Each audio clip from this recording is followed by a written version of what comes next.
अस्सलामुअलैकुम, मैं हूं जवेरिया ज़ैद। हेडलाइंस आपने जानी। बुलेटिन के आगाज़ में आपको बताएं, पाकिस्तान और अमरीका के दरमियान इंसदाद दहशतगर्दी मुज़ाकरात का मुश्तरका एलामिया जारी कर दिया गया।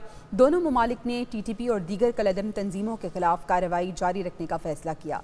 तर्जुमान अमरीकी सिफारत खाने के मुताबिक वाशिंगटन में होने वाले मुज़ाकरात में खित्ते में इंसदाद दहशतगर्दी की सूरत हाल पर बातचीत हुई। एलिज़ाबेथ रिचर्ड ने अमरीका की नुमाइंदगी की और एडिशनल सेक्रेटरी बराए अक़वाम मुत्तहिदा हैदर शाह ने पाकिस्तान की नुमाइंदगी की। फ़रीक़ैन ने इंसदाद दहशतगर्दी में ताउन और इस्तिदाद कार में इजाफे की अहमियत पर जोर दिया। इसके अलावा दहशतगर्दी के खतरात से निमटने के लिए बाहमी ताउन पर भी इत्तफ़ाक़ किया गया।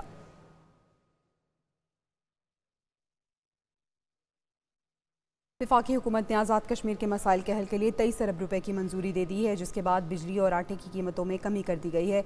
हुकूमती इक़दाम के बावजूद आज़ाद कश्मीर में लॉन्ग मार्च ताहाल ख़त्म नहीं किया गया।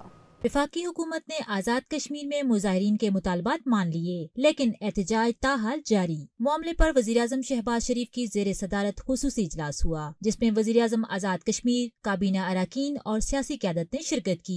वज़ीर-ए-आज़म ने कश्मीरी अवाम के मसाइल को हल करने के लिए 23 अरब रुपए की फौरी फराहमी की मंजूरी दे दी, जिसके बाद बिजली और आटे की कीमतों में कमी के हवाले से नोटिफिकेशन भी जारी कर दिया गया। दूसरी जानब एहतजाजी लॉन्ग मार्च मुजफ्फराबाद की जानब गामजन। मेंबरान एक्शन कमेटी शौकत नवाज मीर ने बताया कि जॉइंट अवामी एक्शन कमेटी हुकूमती नोटिफिकेशन का जायजा ले रही है। अशराफिया की मनात के खात्मे समेत तमाम इशूज हल करने पर मुतमईन होंगे और मुशावरत के बाद आइंदा का लाया अमल तरतीब देंगे। वज़ीर दिफा ख्वाजा आसिफ ने अयूब खान पर आर्टिकल 6 लगाने का और लाश कब्र से निकालकर फांसी देने का मुतालबा कर दिया। ख्वाजा आसिफ की तकरीर के दौरान अपोजिशन अरकान शोर शराबा करते रहे। कई बार अरकान की आपस में तल कलामी भी हुई।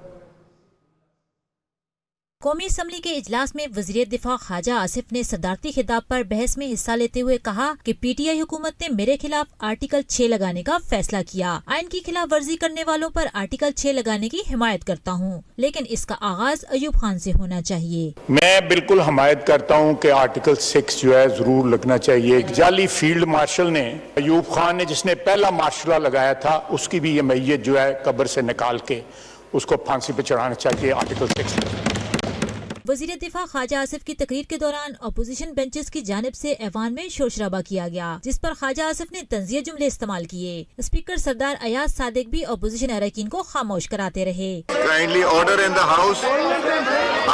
आपकी बात सुनी गई थी, काइंडली अब आप भी प्लीज। ख्वाजा आसिफ और अपोजिशन अरकान के दरमियान शदीद तलकलामी भी हुई। अली मोहम्मद खान और तारिक फजल चौधरी ने बीच बचाव कराया। ख्वाजा आसिफ की तकरीर के बाद स्पीकर ने इजलास मंगल की सुबह 11 बजे तक मुलतवी कर दिया।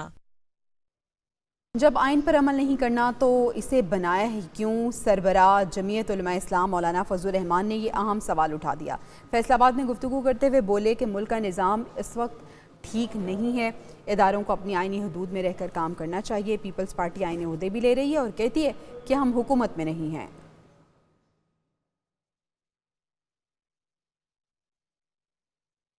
एक न्यूज़ के प्रोग्राम एक पाकिस्तान में गुफ्तगू करते हुए नून लीग के रहनुमा राना सनाउल्लाह ने कहा कि अगर बानी PTI बराह रास्त बात करें और राह रास्त पर आ जाएं तो मिल बैठकर तमाम सियासी कुव्वतें सबसे बड़ी मुल्की ताकत बन सकती हैं। देखें, अगर इमरान खान राह रास्त पे आ जाएं, अपना किबला दुरुस्त कर लें, वो सियासी लीडर हैं, सियासी जमात है उनकी कोई रजमत नहीं है या वो किसी अदारे से मुंसलिक नहीं है, तो अगर तो वो आ जाएं इस तरफ और सियासतदान आपस में सर जोड़ के बैठ जाएं, तो इससे बड़ी ताकत ही कोई नहीं है। कोई ताकत नहीं है इससे बड़ी, क्योंकि ये फिर अवाम की ताकत है, ये आइन की ताकत है। ये कमज़ोरी तब पड़ती है जब आपस में मैं आपके ख़िलाफ़ और आप मेरे ख़िलाफ़ जो है वो इस्तेमाल होने को भी तैयार हैं और हथियार उठाने को भी तैयार हैं।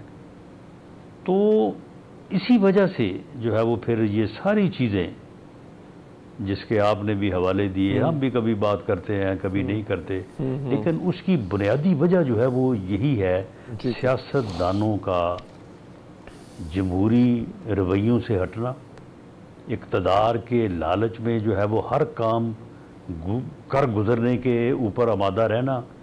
तो फिर जब ऐसा होगा तो फिर कहीं ना कहीं से किसी ना किसी तरफ से फिर एक्सप्लॉयटेशन जो है वो होगी। तो अब इमरान खान का क्या हल होगा, कैसे हल होगा, ये तो अब अल्लाह ही बेहतर जानता है।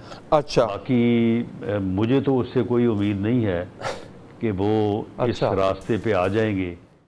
तहरीक इंसाफ के 3 मार्च को कराए गए इंट्रा पार्टी इलेक्शन पर 7 एतराज़ात आयद कर दिए गए। इलेक्शन कमीशन ने PTI के रजिस्ट्रेशन पर सवालात उठा दिए।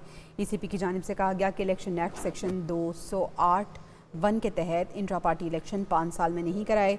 PTI ने सेक्शन 202(5) के तहत दरकार दस्तावेजात नहीं दिए। PTI ने इंट्रा पार्टी इलेक्शन के दस्तावेजात भी जमा नहीं कराए। इलेक्शन कमीशन ने सवाल किया कि क्या 31 जनवरी का जनरल बॉडी इजलास सेक्शन 208(3) के मुताबिक था। पार्टी की जनरल बॉडी और चीफ इलेक्शन कमिश्नर का क्या स्टेटस है? क्यों ना PTI पर सेक्शन 208(5) के तहत कार्रवाई की जाए।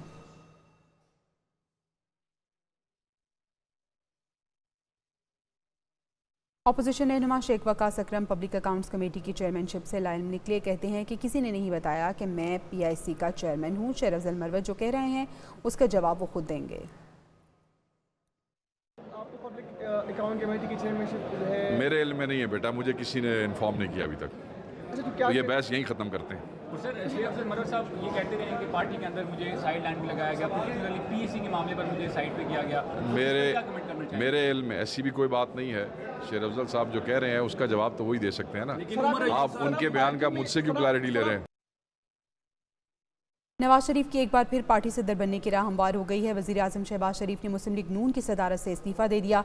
इस्तीफ़ा पार्टी कायद को इरसाल कर दिया गया है।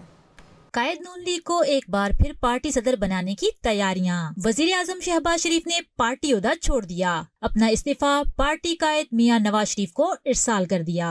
पार्टी जराये का कहना है कि मुस्लिम लीग नून की मरकजी मजलिस आमला का इजलास 18 मई को लाहौर में तलब किया गया है, जिसमें साबिक वजीर आजम मियां नवाज शरीफ को पार्टी का सदर मुंतखब किया जाएगा। पार्टी की मरकजी मजलिस आमला का इजलास आइन की शिक 15 के तहत बुलाया गया है। वाज़ेह है कि शहबाज शरीफ हुकूमती ओहदा होने के बायस पार्टी को वक्त न देने पर सदारत से मुस्तहफी हुए हैं।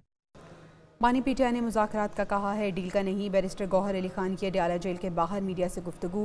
चेयरमैन PTI ने आज़ाद कश्मीर की सूरत हाल पर भी तशवीश का इजहार किया। कहते हैं कि रूल ऑफ लॉ होगा तो टैक्स वसूली भी होगी। अवाम रिलीफ मांग रही है, महंगाई से लोग तक चुके हैं। अवाम के मुतालिबात बजाय उसको सही तौर से एड्रेस किया जाए।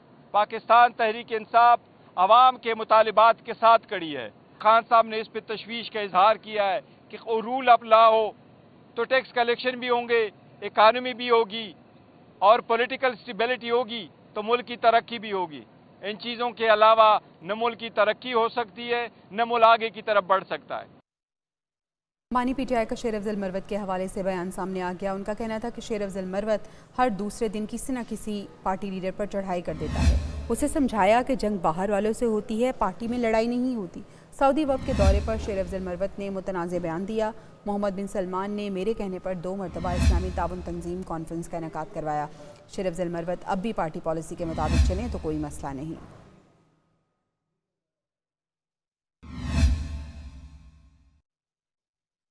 सेक्रेटरी इत्तलात PTI रऊफ हसन के राना सनाउल्लाह और हुकूमत से मुतालिक बयान पर अरकान कौमी असम्बली क्या कहते हैं, आइए जानते हैं। सेक्रेटरी इत्तलात रऊफ हसन का कहना है राना सनाउल्लाह वज़ीर आज़म शहबाज शरीफ के ज़रिए पैगामात भिजवा रहे हैं। बातचीत उनसे होगी जिनके पास ताकत का मंबा है। राना सनाउल्लाह और वज़ीर आज़म शहबाज शरीफ एक डमी किरदार हैं। पार्लियामेंट का मुस्तकबिल क्या होगा जबकि सियासतदान दीगर सियासी जमातों के साथ बैठने को ही तैयार नहीं।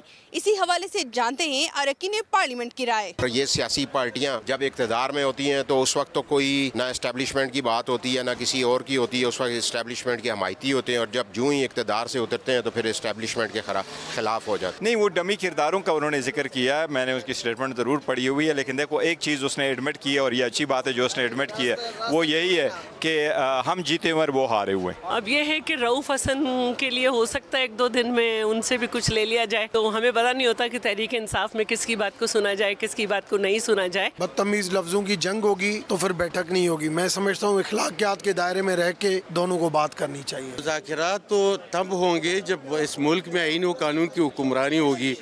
हर इदारा अपने इख्तियार में होगा। हुकूमती अरकान पार्लियामेंट का कहना है बानी PTI अगर जमहूरी निज़ाम पर यकीन रखते हैं तो मुज़ाकरात हुकूमत से ही करना होंगे।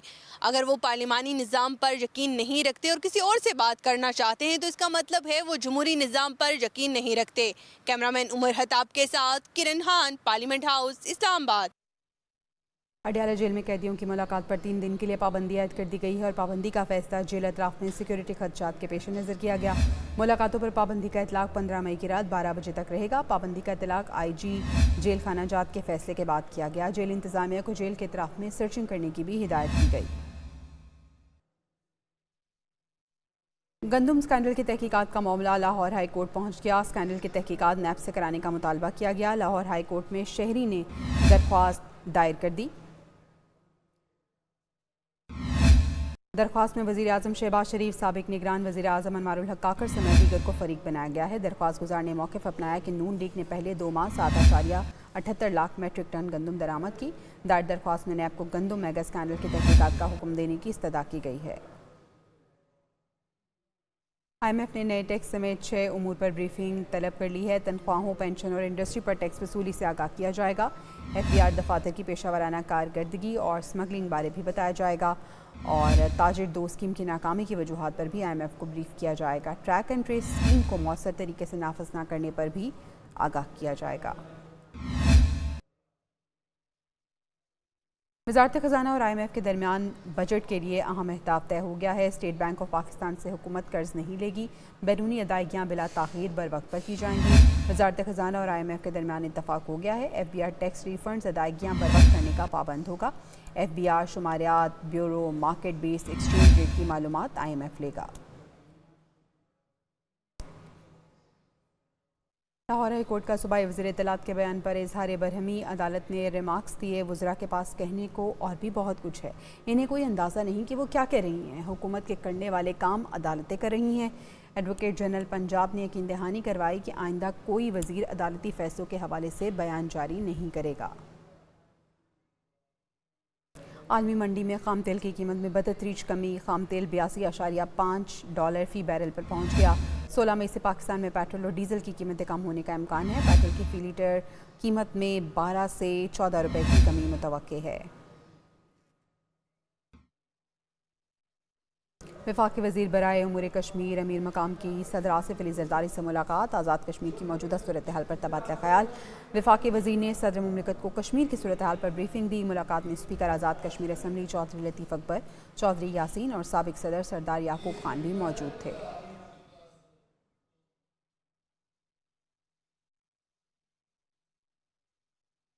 मुलाकात जिसका अहवाल आपको बता रहे हैं। वफाकी वज़ीर ने सदर मुमलिकत को कश्मीर की सूरत हाल पर ब्रीफिंग भी दी है। वफाकी वज़ीर बराए उमूर कश्मीर अमीर मकाम की सदर आसिफ अली जरदारी से मुलाकात हुई है। इस मुलाकात में कश्मीर की मौजूदा सूरत हाल पर तबादला ख्याल किया गया और वफाकी वज़ीर ने सदर मुमलिकत को ब्रीफ भी किया जो सिचुएशन चल रही है इस वक्त। वफाकी वज़ीर बराए उमूर कश्मीर अमीर मकाम की इस सदर आसिफ जरदारी से मुलाकात हुई है और जो कश्मीर की सूरत हाल है उस पर तबादला ख्याल किया गया है।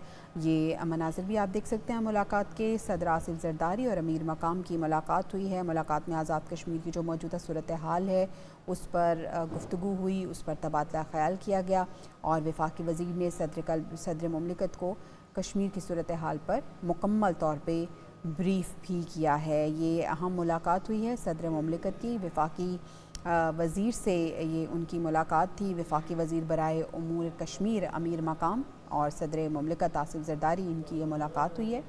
कश्मीर की मौजूदा सूरत हाल पर तबादला ख्याल किया गया इस मुलाकात में और वफाकी वज़ीर ने सदर मुमलिकत आसिफ जरदारी को मुकम्मल तौर पर जो कश्मीर में सूरत हाल चल रही है उस पर ब्रीफ भी किया है। इस्लामाबाद में ये मुलाकात हुई है सदर आसिफ जरदारी और अमीर मकाम के। वफाकी वज़ीर बराए उमूर कश्मीर हैं अमीर मकाम और उन्होंने कश्मीर की सूरत हाल पर सदर मुमलिकत को ब्रीफ भी किया है और जो कश्मीर की सूरत हाल है उस पर तबादला ख्याल किया गया, उस पर गुफ्तगू हुई और अमीर मकाम ने सदर मुमलिकत आसिफ जरदारी को कश्मीर के जो हालात हैं और सूरत हाल है उस पर ब्रीफ भी किया है।